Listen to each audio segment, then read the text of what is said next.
Reason and Principle. Philadelphia, February 14th, 1776. Common Sense.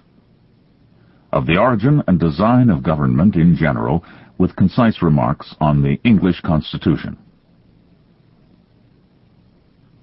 Some writers have so confounded society with government as to leave little or no distinction between them, whereas they are not only different, but have different origins. Society is produced by our wants, and government by our wickedness. The former promotes our happiness positively by uniting our affections. The latter negatively by restraining our vices. The one encourages intercourse, the other creates distinctions. The first is a patron, the last a punisher. Society in every state is a blessing.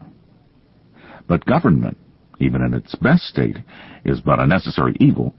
In its worst state, an intolerable one. For when we suffer, or are exposed to the same miseries by a government which we might expect in a country without government, our calamities are heightened by reflecting that we furnish the means by which we suffer. Government, like dress, is the badge of lost innocence. The palaces of kings are built on the ruins of the bowers of paradise. For were the impulses of conscience clear, uniform, and irresistibly obeyed, man would need no other lawgiver. But that not being the case, he finds it necessary to surrender up a part of his property to furnish means for the protection of the rest. And this he's induced to do by the same prudence which in every other case advises him out of two evils to choose the least. Wherefore, security being the true design and end of government, it unanswerably follows that whatever form thereof appears most likely to ensure it to us, with the least expense and greatest benefit, is preferable to all others. In order to gain a clear and just idea of the design and end of government, let's suppose a small number of persons settled in some sequestered part of the earth, unconnected with the rest. They will then represent the first peopling of any country or of the world. In this state of natural liberty, society will be their first thought. 1,000 motives will excite them thereto. The strength of one man is so unequal to his wants, and his mind so unfitted for perpetual solitude, that he's soon obliged to seek assistance and relief of another, who in his turn requires the same. 4 or 5 united would be able to raise a tolerable dwelling in the midst of a wilderness. But one man might labor out the common period of life without accomplishing anything. When he had felled his timber, he could not remove it, nor erect it after it was removed. Hunger in the meantime would urge him from his work, and every different want call him a different way. Disease, nay, even misfortune, would be death. For though neither might be mortal, yet either would disable him from living, and reduce him to a state in which he might rather be said to perish than to die.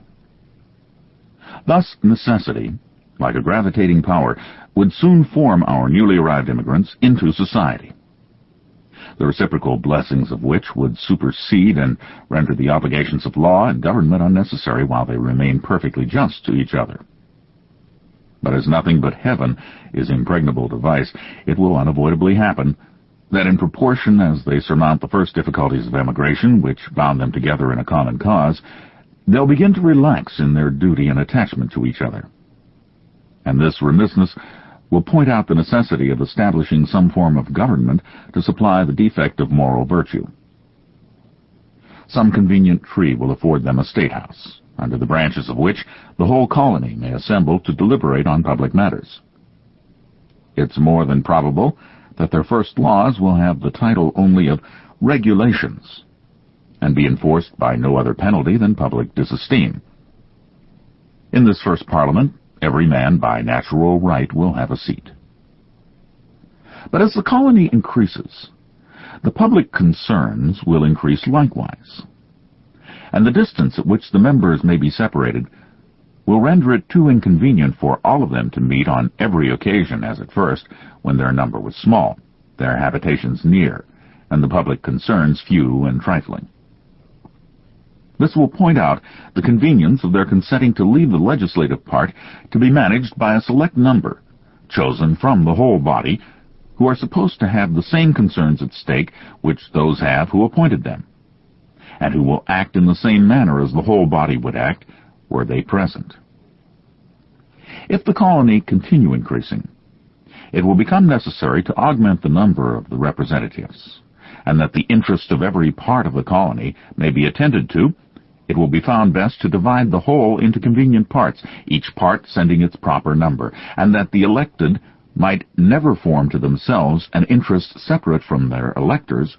Prudence will point out the propriety of having elections often, because as the elected might by that means return and mix again with the general body of the electors, in a few months their fidelity to the public will be secured by the prudent reflection of not making a rod for themselves. And as this frequent interchange will establish a common interest with every part of the community, they'll mutually and naturally support each other, and on this, not on the unmeaning name of king, depends the strength of government and the happiness of the governed. Here, then, is the origin and rise of government, namely, a mode rendered necessary by the inability of moral virtue to govern the world. Here, too, is the design and end of government, that is, freedom and security.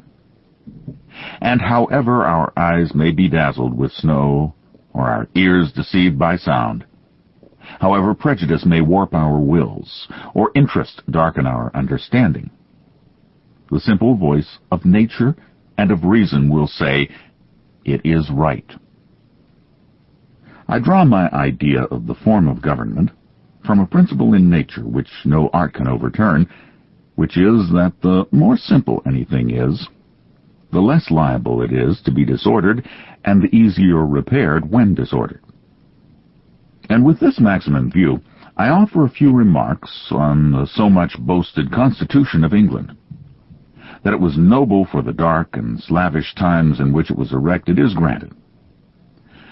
When the world was overrun with tyranny, the least removed therefrom was a glorious rescue.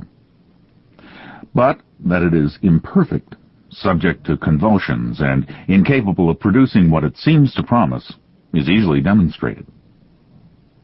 Absolute governments, though the disgrace of human nature, have this advantage with them, that they are simple.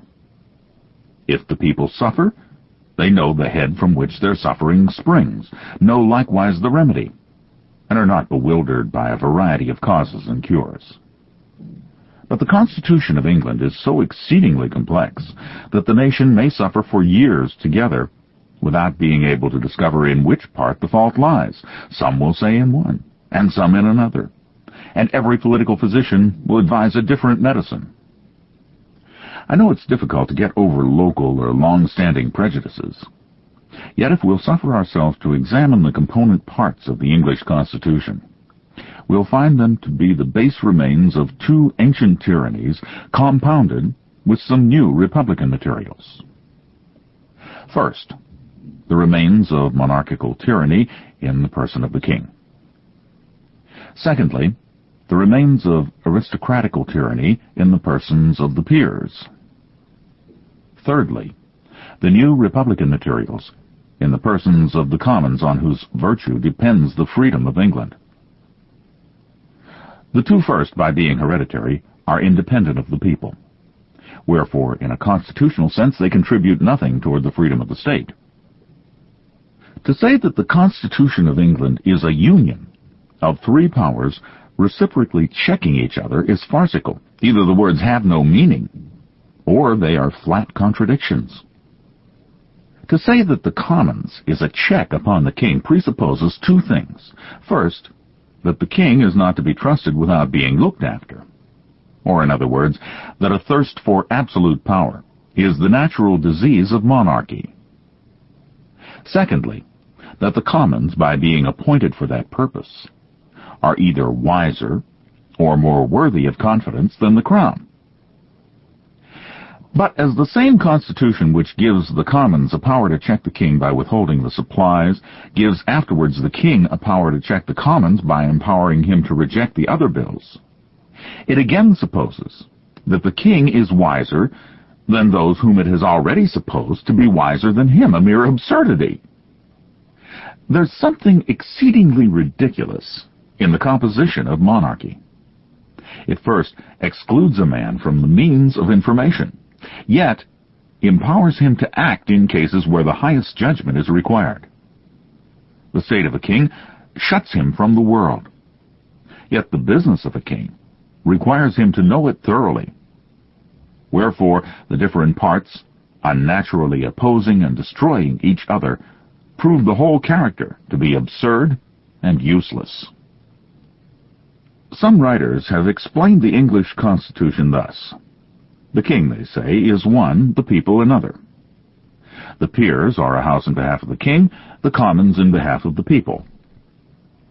But this has all the distinctions of a house divided against itself, and though the expressions be pleasantly arranged, yet when examined, they appear idle and ambiguous.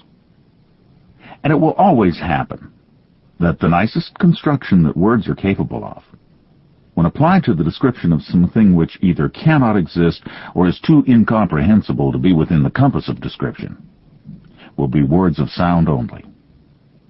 And though they may amuse the ear, they can't inform the mind, for this explanation includes a previous question, which is, how came the king by a power which the people are afraid to trust and always obliged to check? Such a power could not be the gift of a wise people, neither can any power which needs checking be from God. Yet the provision which the Constitution makes supposes such a power to exist. But the provision is unequal to the task. The means either cannot or will not accomplish the end, and the whole affair is a felo de se.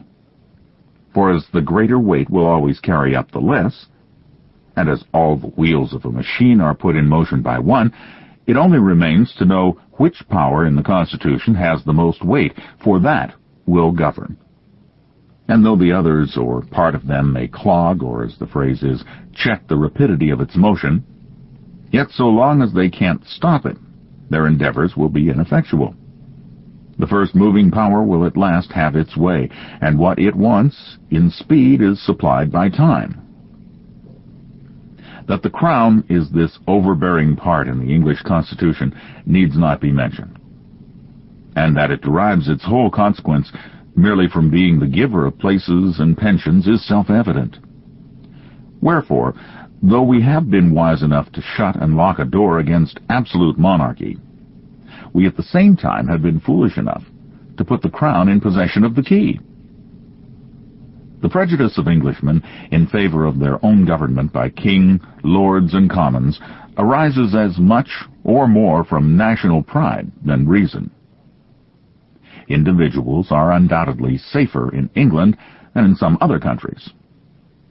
But the will of the king is as much the law of the land in Britain as in France, with this difference, that instead of proceeding directly from his mouth, it's handed to the people under the most formidable shape of an Act of Parliament.